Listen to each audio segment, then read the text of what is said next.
বাস দেখলাম। বাসটা কেমন? চলন্ত। চলন্ত। বাস এখানে কি শব্দ? কোন পার্টস অফ স্পিচ? নাউন।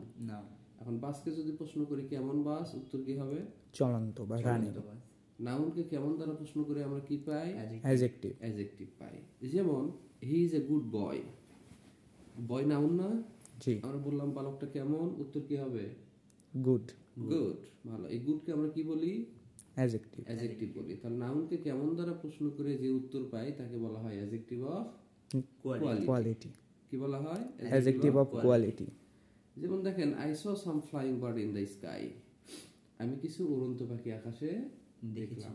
এখন বললাম যে পাখিগুলো কেমন, উত্তর কি হবে? উড়ন্ত। তাহলে নাউনকে কেমন দ্বারা প্রশ্ন করে উত্তর পেলাম না? জি। উত্তরটা কি? ফ্লাইং না? তাহলে আইএনজি যুক্ত ভার্ব যখন কেমনের উত্তরে আসে তখন সেটাকে কি বলবো আমরা? অ্যাডজেক্টিভ বলবো না? জি। আর আইএনজি যুক্ত ভার্ব যদি অ্যাডজেক্টিভ হয় তখন সেটাকে কি বলি? Adjective of quality.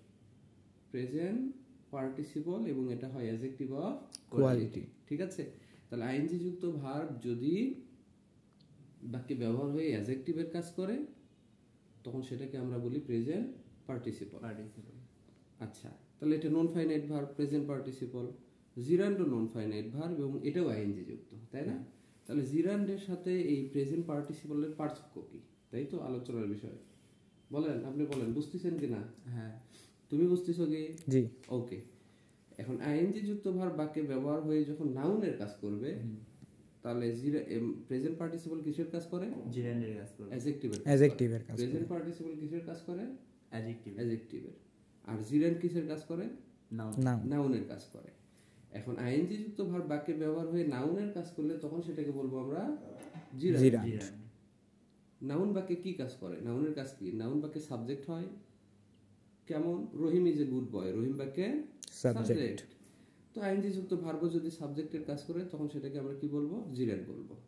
কেন? কারণ এটা নাউনের কাজ করলো। কিভাবে? Swimming is a good exercise. Swimming শব্দটা কি? সাবজেক্ট না এখানে? আর ইজটা কি? ভার্ব না? তাহলে সাবজেক্ট কি নাউনের কাজ না হওয়া? সুতরাং এখানে সুইমিং শব্দটা হবে নাউন। এবং আইএনজি যুক্ত শব্দ নাউনের কাজ করলে সেটাকে কি বলবো আমরা?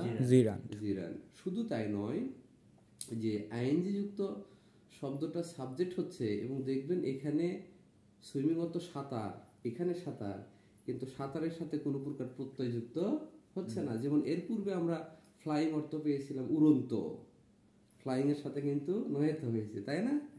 ওকে। চলন্ত, কিন্তু এখানে সুইমিং এর সাথে কি কোনো কিছু যুক্ত হচ্ছে না। যখন কোনো কিছু যুক্ত হচ্ছে না তখন বোঝা যাচ্ছে এটা নাউন।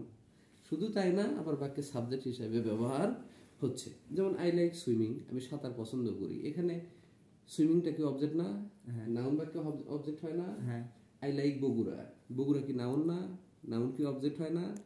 আইএনজি যুক্ত ভার্ব অবজেক্টের কাজ করলো, তার মানে এটা নাউনের কাজ করলো না? আইএনজি যুক্ত ভার্ব নাউনের কাজ যখন করবে তখন এটাকে বলবো জিরান্ড।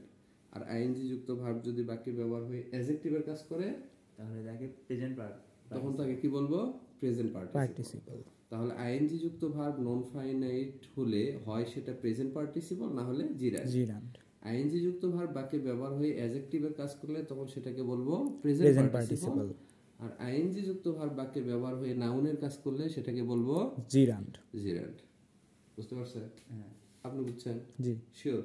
জি। Okay, thank you.